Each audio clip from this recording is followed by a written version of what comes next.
Innal hamdalillah nahmaduhu wa nasta'inuhu wa nastaghfiruh wa na'udzu billahi min syururi anfusina wa min sayyiati a'malina may yahdihillahu fala mudhillalah wa may yudlil fala hadiyalah wa asyhadu an la ilaha illallah wahdahu la syarikalah wa asyhadu anna Muhammadar Rasulullah alladzi la nabiyya ba'dah amma ba'd. Faqala Allah Ta'ala fil Qur'anil Karim a'udzu billahi minasy syaithanir rajim la ta'tikum illa bagtatah al-ayah wa qala Rasulullah sallallahu alaihi wasallam la taqumu sa'ah hatta yukhsafa biqabail al-hadits. Hadirin ikhwati iman, bapak-bapak, ibu-ibu, serta para mujahid ilmu generasi baru, terkhusus para sesepuh, Ustadz Isa dan para ketua serta jajaran tashkil, PD hingga PJ Persis dan otonom, begitu juga lembaga-lembaga pendukung, PZU, Brigade Sigab, Ikatan Pelajar Putra dan Putri se-Kabupaten Ciamis. Alhamdulillah atas kudrah, irodah serta inayah Allah Subhanahu wa taala, kita dapat kembali bersua dalam kajian berkala ngemis ilmu, baik Bapak Ibu yang bisa hadir secara langsung di majelis ini maupun yang tetap setia mengikuti kajian di tempat masing-masing melalui layanan live streaming di Facebook Ibnu Hajar Media dan Sigabah. Bapak Ibu yang dirahmati Allah, seperti yang telah dipublikasikan di media dan juga tadi telah disampaikan oleh pembawa acara, materi ngemis ilmu bulan ini melanjutkan kajian sebelumnya tentang tanda-tanda kiamat kubro atau asratus sa'ah al-kubro. Setelah kita selesai mengkaji tentang matahari terbit dari barat, ada dua tanda kiamat besar yang disaksikan oleh orang yang beriman dan orang kafir, yaitu munculnya dabah dan dukhon.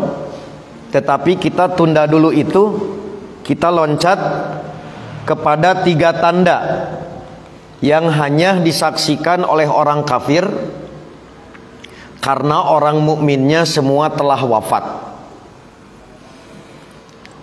yaitu kehancuran bumi di bagian timur, kehancuran bumi di bagian barat, kehancuran bumi di Jazirah Arab, sebelum tanda terakhir muncul, yaitu api dari Yaman yang menggiring manusia ke mahsyar sebelum terjadi kiamat idza zulzilatil ardu zilzalaha.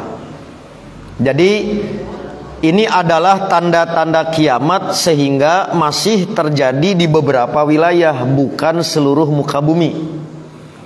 Sementara idza zulzilatil ardu zilzalaha itulah kiamatnya, yang berarti sudah tidak ada bagian-bagian, tetapi sudah mengalami kehancuran secara total di seluruh permukaan, bukan hanya bumi, sejatinya adalah alam dunia. Nah, maka berdasarkan hadis yang telah dan sedang menjadi rujukan kita, yaitu hadis Hudzaifah bin Asid Al-Ghifari, antara lain yang diriwayatkan oleh Imam Muslim, maka kita mendapatkan petunjuk bahwa terjadi pemusnahan atau penenggelaman bumi yang terjadi di tiga tempat. Pertama, Nabi menyebutnya masyrik, timur. Dari mana menghitung timur? Karena Nabi bersabda di Madinah, berarti timur yang dimaksud adalah sebelah timur Madinah. Itu yang pertama. Jadi Nabi bersabda, khashfun bil masyriq, akan terjadi kehancuran, gempa, tenggelam wilayah di bagian timur. Dari mana menghitung timurnya? Ulama sepakat dilihat dari Madinah. Berarti sebelah timur Madinah. Oke, Ciamis sebelah mana Madinah? Begitu kan? Nah, itu yang pertama. Kemudian ada sebagian ulama yang mencoba mengambil yang terdekat dari Madinah di wilayah timur. Jadi Nabi menyebut arahnya, tapi ada sebagian ulama yang mencoba melokalisir gitu. Kira-kira kalau sebelah timur dari Madinah itu mana?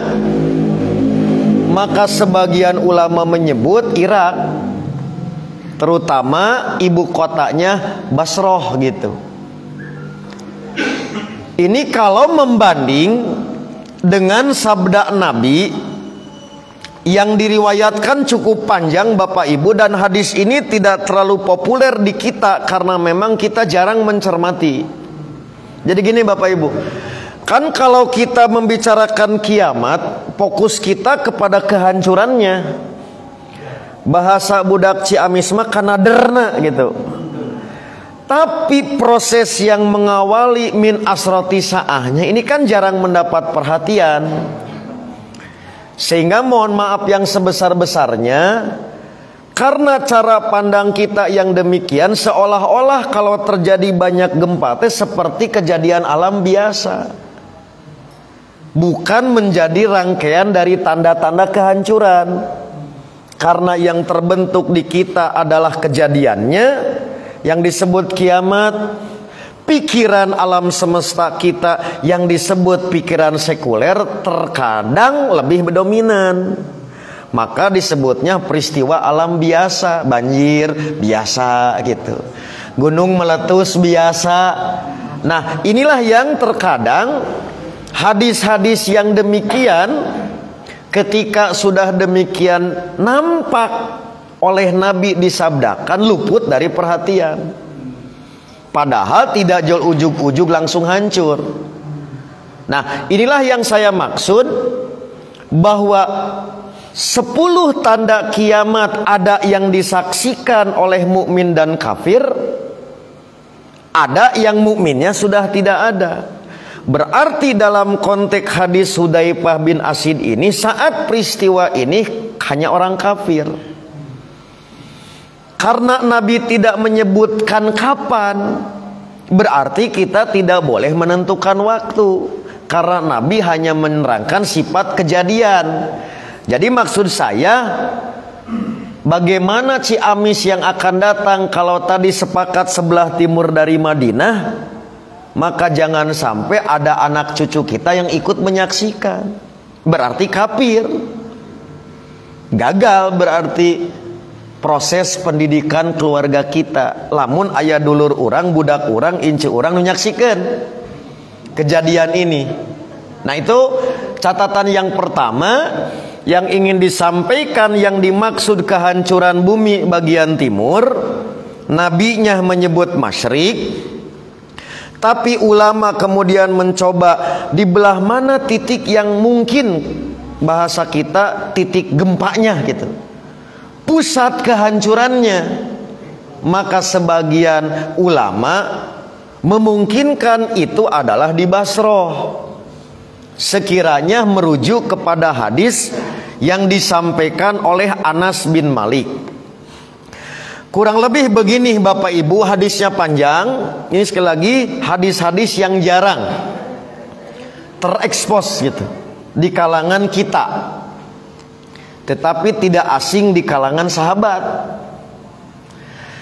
Yaitu Nabi bersabda kepada Anas, "Wahai Anas, sesungguhnya manusia akan menempati banyak tempat." Apa Bu? Bahasa orang Ciamis naonnya? Dulu tidak mungkin di daerah itu ada pemukiman gitu. Jadi wilayah-wilayah yang dulu tidak terbayang akan pesat terjadi perkembangan properti, perkembangan laju pertumbuhan penduduk, maka kata Nabi itu akan berubah. Yang dulu asa mustahil di daerah eta aya jelema gitulah Bu, aya imah. Maka kata Nabi kepada Anas, suatu saat maka manusia akan menempati berbagai tempat. Nah kata beliau, salah satu kawasan yang dulu tidak menjadi tempat padat penduduk gitulah, maka suatu saat akan menjadi tempat yang berpenduduk padat. Di antaranya adalah Basrah. Nah jika kamu, kata Nabi kepada Anas, lewat atau masuk ke wilayah itu, maka hindarilah tempat-tempat yang tanahnya asin. Maksudnya daerah-daerah tanah lapang yang sedikit pepohonan. 2. Hindari tempat penambatan kapal, dermaga. 3. Pasar-pasar. 4. Para penguasanya. Maka jika engkau datang ke daerah itu, pergilah ke tempat-tempat pelosok. Dalam hal ini lereng-lereng gunung. Karena ternyata tempat-tempat yang disebut tadi akan terjadi banyak penenggelaman, amblas. Jadi banyak ngegebros gitu.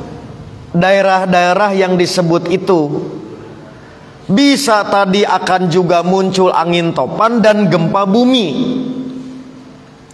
Maka disitulah kamu akan menemui suatu kaum pada waktu malam masih jadi manusia. Begitu pagi hari kamu menemui mereka menjadi babi dan kera. Baru kan Bapak Ibu mendengar hadis ini? Maka para ulama menyebut, satu, bagi Allah tak mustahil, hakiki artinya. Karena sudah tidak peduli terhadap ramu-ramu ilahi. Jadi babi jeung jadi monyet jelema teh. Yang kedua, maka diartikan majazi, masih jadi orang tapi kelakuan babi dan monyet gitu. Itulah diantara yang menjadi pertimbangan ulama saat bumi yang amblas bagian timur, maka yang diprioritaskan lokasinya adalah Basrah. Maka akhirnya ulama yang lain mencoba mentorikotul jam'i, wilayah timur tidak dibatasi Basrah, tapi boleh jadi Basrah pusatnya kehancurannya yang paling dahsyat. Kalau dalam bahasa orang Ciamis, apa Bu titik gempa itu? Nah di situ gitu yang paling parah kejadiannya. Ini yang dimaksud dengan pengertian timur, masyrik, khasbun bil masyrik. Akan terjadi keguncangan, akan terjadi peristiwa dahsyat, amblasnya bumi di bagian timur. Oke, kemudian para ulama memberikan catatan tambahan ilmu bagi kita Bapak Ibu. Sekiranya hadis ini dikritik atau kontroversi secara marfu, tetapi sudah pasti hadis ini berderajat mauquf, yaitu ucapan sahabat seperti Abdullah bin Amr bin Al-As dan Hudzaifah bin Asid Al-Yamani dengan redaksi yang berbeda. Itu masyrik. 2, disebut dalam hadis itu khosbun bi jaziratil Arab. Yang kedua, terjadi keguncangan di jazirah Arab. Maka kata para ulama, ini dimungkinkan semua jazirah Arab kalau sekarang terpecah menjadi 12 negara yang kita sebut dengan Middle East, kawasan Timur Tengah. Atau boleh jadi tidak semuanya, hanya daerah-daerah tertentu berbanding lurus dengan perilaku kabilahnya. Jadi tidak semua, tapi yang dimaksud oleh Nabi sebagian dengan tingkat perilaku masyarakat yang demikian bejat. Maka kawasan itulah yang disebut dengan jazirah. Sebagai contoh, kata ulama, ada hadis lain yang boleh jadi hadis ini juga tidak terlalu populer di kita, tetapi sudah demikian masyhur di kalangan sahabat. Hadisnya dalam riwayat Ahmad, Bapak Ibu, la taqumu sa'ah hatta yukhshafa biqabail. Tidak akan terjadi hari kiamat sampai ditenggelamkan kabilah-kabilah ke bumi. Payuqolu, lalu ditanyakan, man baqiya min bani fulanin, apakah masih ada turunan Sipolan, kabilah Sipolan di tempat itu? Maka lalu ia berkata, saya mengetahui maksud dari kata-kata kabilah-kabilah, yaitu yang dimaksud dengan kabilah-kabilah di sana adalah kabilah bangsa Arab. Karena tidak ada istilah yang digunakan kepada desa, kepada tempat selain orang Arab. Maka dimungkinkan berdasarkan hadis ini bahwa yang dimaksud jazirah Arab yaitu daerah-daerah yang ditempati oleh kabilah-kabilah tertentu, dikarenakan persoalan perilaku yang sudah demikian dahsyat, menyimpang dari kebenaran. Nah, ada contoh lain Bapak Ibu, misalkan jazirah Arab yang dimaksud zaman itu gitu, jelang kiamat akan mengalami hancur, Mekah, Madinah, Yamamah, Yaman.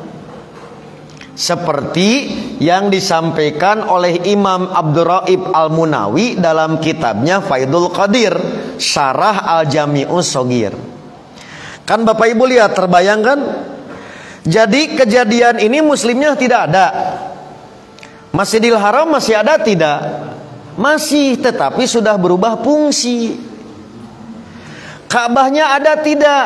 Masih ada, tapi sudah tidak diziarahi untuk umroh dan haji karena kloter terakhir Nabi Isa. Makanya masih ingat kata-kata saya waktu pembahasan Dajjal. Bapak Ibu yang hari ini belum berkesempatan haji umroh, tenang, masih ada kloter terakhir bersama KBIH Isa bin Maryam. Berarti setelah kejadian Nabi Isa wafat, sudah tidak ada lagi yang namanya ibadah haji dan umroh, karena semuanya telah menjadi orang kafir.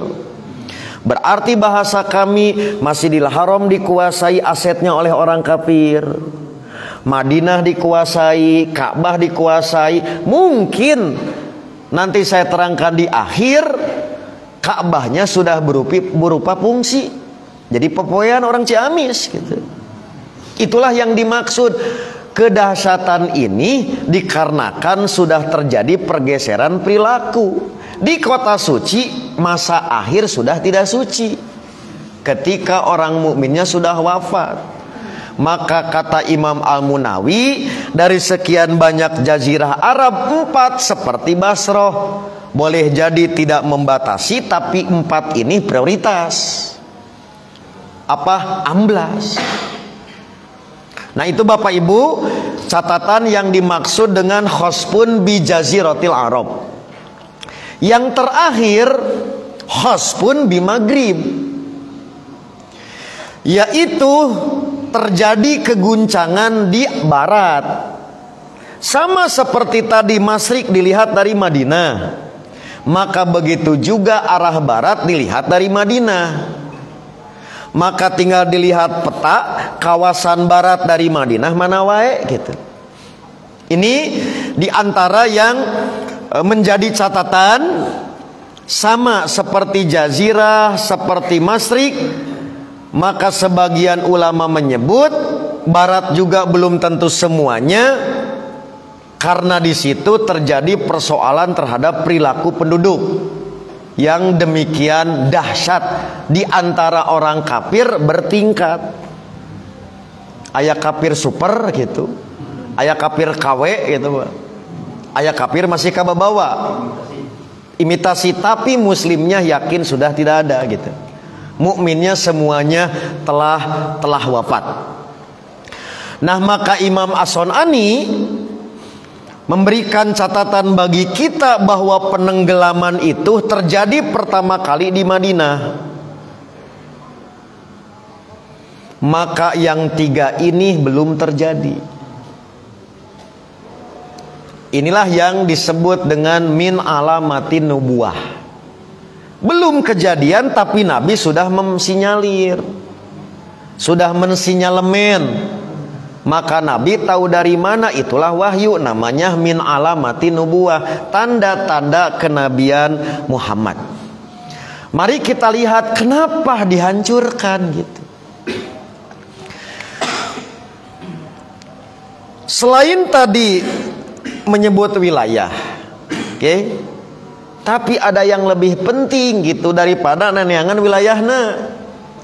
Maka yang lebih penting penyebab. Kenapa dimusnahkan? Maka pemusnahan ini bukanlah semata-mata peristiwa alam biasa, tetapi sebagai adab di dunia karena perilaku. Satu, ketika terjadi banyak keburukan, kekejian dan kemaksiatan merajalela di tengah kehidupan manusia. Jadi sekali lagi Bapak Ibu, jika ada terjadi peristiwa alam, harus libatkan cara pandang agama, jangan semata-mata urusan alam. Itu yang saya katakan kembali, berpikir sekuler. Encan totalitas Quran sunnah teh lamun ningali urusan banjir, urusan ieu teh masih pandangan sebelah. Hayah we nyalakeun alam gitu. Jadi kelakuan manusia gitu. Nah, maka ini diingatkan oleh Rasulullah berdasarkan hadis Ummu Salamah. Kata Ummu Salamah, saya mendengar Rasulullah bersabda, sepeninggalku akan terjadi penenggelaman di timur, penenggelaman di barat, penenggelaman di Jazirah Arab. Maka Ummu Salamah bertanya, wahai Rasul, apakah bumi akan ditenggelamkan sementara di lingkungan itu masih ada orang-orang soleh? Maka Rasul menjawab, jika penduduk satu bumi sudah banyak melakukan kefasikan dan kekejian, maka adanya orang soleh tak bisa mencegah terjadinya bencana. Itulah yang dimaksud gara-gara hanya perilaku segelintir orang, dampak yang terkenanya tak akan pilih. Inilah yang dulu guru-guru di Persis ketika saya masantren sering mengingatkan, teka harti baheula mah mikirna. Bapak Ibu, hutan dicuri ku jelema bodoh palingan saleunyeur. Paling cuman satu tangkal, tapi lamun nu pinterna nu maling beak jeung leuweung. Apakah begitu terjadi bencana, si bencana banjir teh milih entong kadinya can sok tahajud mengkol begitu gitu? Kan tidak. Tah gara-gara segelintir orang yang terdampaknya banyak. Maka bencana tak pilih-pilih entong kaya teh cenah eta mah ibu hafal Qur'an 34 juz moal. Ditabrak we. Nah, maka kenapa terjadi demikian? Maka di akhir zaman wilayah-wilayah ini menjadi sumber kemaksiatan dan tempat perilaku manusia yang demikian buruk generasi jelang akhir zaman. Maka daerah-daerah itulah yang harus menjadi catatan bagi kita. Lamun aya kejadian di hiji daerah tidak selalu peristiwa alam, tapi ada penyebab yang boleh jadi berkenaan kalakuan jelema, lain kalakuan alam. Hiji taba dulu nih nasihatnya kelas 3 sanawiyah. Lamun jelema bodoh ngalakukeun kajahatan paling dampakna leutik. Tapi lamun jelema pinter nu ngalakukeun kajahatanna beak sararea. Dua, ini yang tak kalah penting Bapak Ibu yang selalu terngiang. Bumi berat harus menanggung kelakuan jelema nu nyimpang. Ngan teu bisa ngomong gitu, Pak. Sekali deh, Pak. Bumi ini beraten. Kalau di atasnya dipakai perilaku maksiat. Tapi bumi tidak berdaya untuk bicara. Maka akhirnya zat yang maha kuasa yang melakukan tindakan. Bumi na digoncang gitu, Pak. Jadi kayak Pak, dulu ya Pak, dulu saya sering berpikir karena memang tadi keawaman dalam urusan agama, walaupun ti pasantren da keur bolon, you know bolon, kalau leho. Apa Pak? Jadi sok jumawa gitu. Daerah Ciamis mah teu aya titik gempa pasti aman. Daerah A mah tidak ada posisi potensi bencana alam. Bagi Allah berkuasa memindahkan. Nah itu karena apa? Bukan semata-mata peristiwa alam, tapi kehadiran tauhid harus ada di situ karena Allah berkuasa.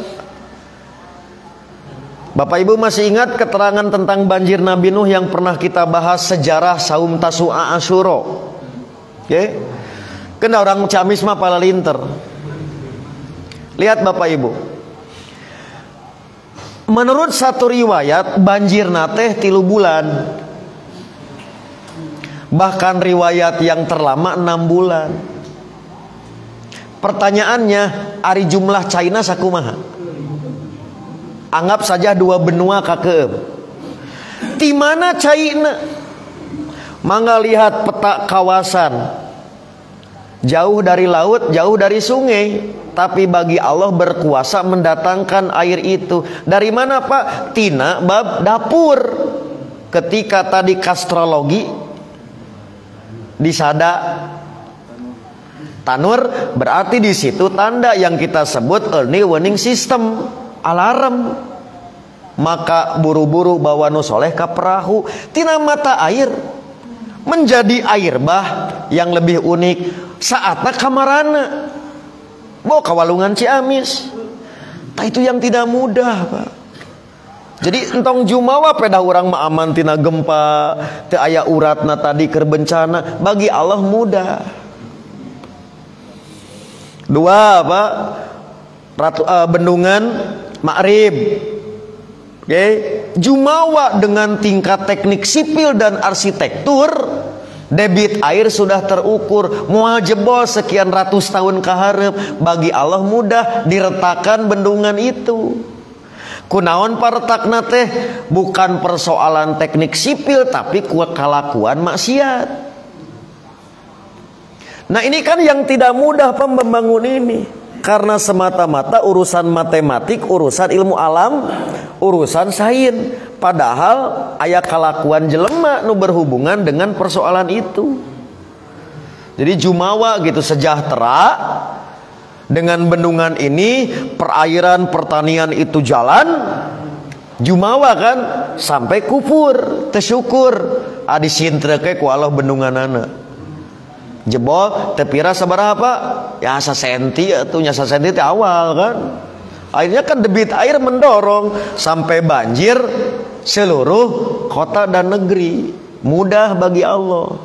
Nah maka ini juga jadi fokusnya dalam konteks tanda-tanda kiamat ini bukan semata-mata daerah, bukan semata-mata wilayahnya, tapi penyebabnya apa. Maka saat kejadian demikian orang soleh pun akan terkena dampak. Maka saya tutup kajian ini karena tos jam genep bu ya. Ya. Satu kejahatan, kemaksiatan yang merajalela semula bukan hebatnya pelaku, tetapi terkadang karena diamnya orang soleh. Naon disebut tepira.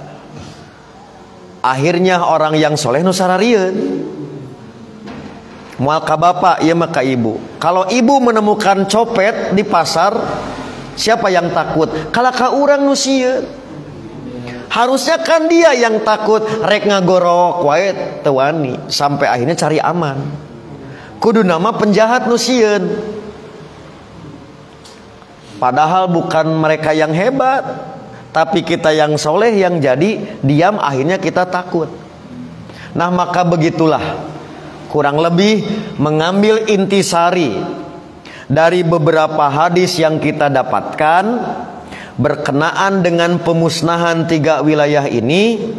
Fokus yang ingin diajarkannya bukan mencari tempat mananya, bukan, tetapi kenapa, apa penyebab daerah-daerah ini, wilayah-wilayah ini yang jadi prioritas sehingga dihancurkan karena ada penyebab, yaitu puncak kemaksiatan di akhir zaman yang terjadi di pusat-pusat demikian. Maka bagi Allah mudah menghancurkan. Sebagai apa? Warning sebelum idza zulzilatil ardu zilzalaha, sebelum kehancuran alam semesta.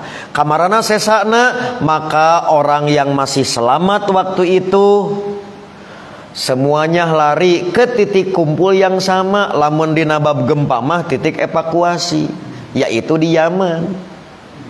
Begitu ngarumpul di Yaman, muncul api dari muka bumi, dari dalam. Disitulah akhir dari perjalanan, barulah ditiup sangkakala. Terjadilah yang disebut dengan as-sa'ah. Itulah Bapak Ibu catatan-catatan yang perlu disampaikan. Mudah-mudahan dengan apa yang disampaikan menjadikan kita semakin sadar, semakin kuat di dalam upaya bahwa ternyata soleh sendiri saja tidak cukup. Soleh sendirian gak cukup menyelamatkan, harus disertai dengan kesolehan keluarga dan masyarakat. Paling tidak sekiranya kita punya turunan, boleh pilih entau saya meningkat sampai peristiwa duhon kaditu mah geus maraot eueuh turunan urang. Tetapi sekiranya ada turunan kita yang sampai menyaksikan peristiwa ini, maksimal membinanya telah batas akhir. Berarti pilihan hidup dia tengah gugu karena syariat, maka itulah yang dilakukan oleh Kan'an. Maka si Kan'an lah turunan kita yang mengalami ini terputus tanggung jawab karena kita sudah maksimal sampai puncak ikhtiar membina. Inilah yang mudah-mudahan memicu kembali kita agar tak kena lelah dalam upaya menjadikan rumah kita sebagai madrasah pertama dan utama. Saya kira karena waktu juga yang memisahkan kita, insya Allah saya nanti tunggu kabar. Tadi sekali lagi hanya usulan, sepenuhnya saya serahkan kepada penguasa daerah. apakah Ramadan diadakan atau tidak. Tapi ke Priangan Timur tetap saya pasti datang karena pelajaran yang subuh, pelajaran yang ba'da tarawih seperti di Tasik kan tetap jalan. Bahkan ada tradisi yang kami kembangkan, yaitu sahur berjamaah. Karena buka bersama terus biasa. Nah, sahur berjamaah, kajian-kajian terutama di sepertiga di akhir 10 hari itu mapag Lailatul Qadar biasanya kami lakukan di berbagai daerah untuk menghidupkan malam itu. Jadi demikian yang dapat saya sampaikan. Mudah-mudahan apa yang disampaikan menjadi tambahan ilmu yang bermanfaat. Mohon maaf atas segala kekurangan. Insyaallah kita dipertemukan kembali pada waktu dan kesempatan lain dalam keadaan sehat walafiat. Aqulu qouli hadza wa astaghfirullah li wa lakum. Wassalamualaikum warahmatullahi wabarakatuh.